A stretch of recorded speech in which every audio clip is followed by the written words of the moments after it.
People need to know what they should do, and one of the things they should do is take responsibility. Have you heard of Jordan Peterson? He's a psychologist who lectures about responsibility.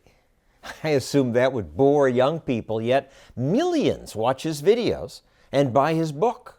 12 Rules is unbelievably successful. #1 on Amazon. That almost never happens with nonfiction. Yeah, well, and it's also a difficult book. You know, it's a dark book as well, so it's not the sort of thing that you would expect people to line up to buy. And yet they do. They line up in long lines.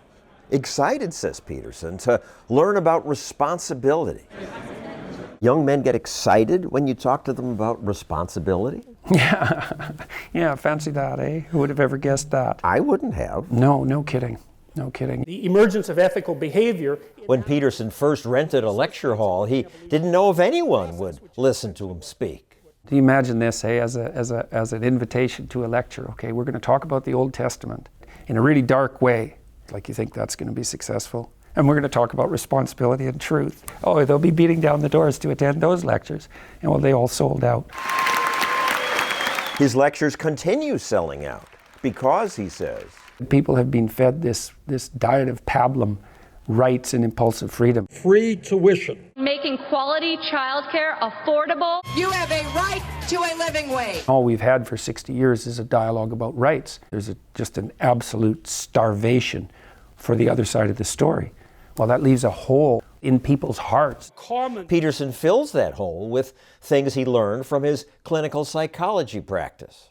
It's in responsibility that most people find the meaning that sustains them through life. It's not in happiness. It's not in impulsive pleasure.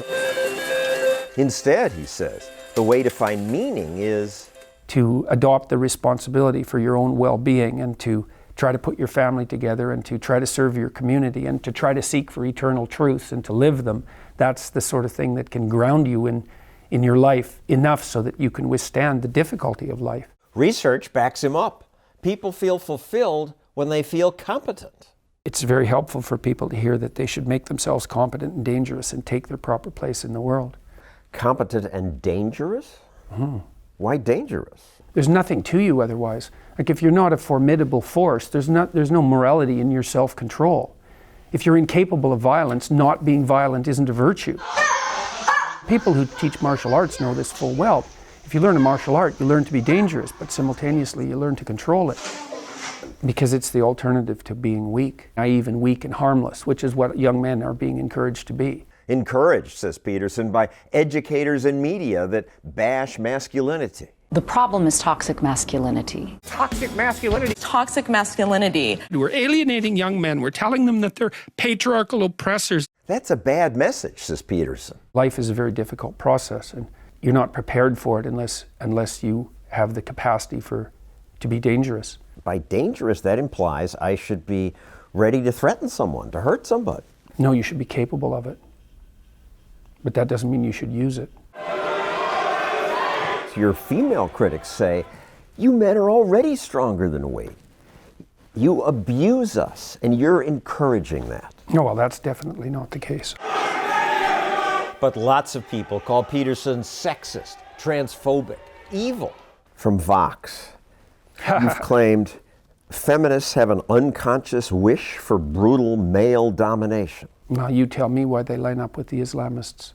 Not all do. They just haven't criticized them. Well, that's good enough for me. You know, you'd think if the feminists practiced what they preached, there'd be non-stop demonstrations against Saudi Arabia. Saudi women, they still cannot get married, travel abroad, or open a bank account without permission of a male guardian. You see how much concern there is among the radical feminists for the rights of women. Others dismiss him as shallow.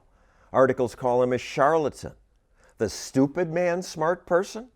Peddling fascist mysticism because comments like, toughen up, you weasel, and compassion is a vice provide philosophical backup to demagogues like Donald Trump. He's fired! Compassion is a vice? If it's taken too far, hyperprotectiveness, helicopter parenting, all of that. When you have children, you have to encourage them to take risks because they have to grow up and take their place in the world. You can't protect them too much because if you do, you destroy them.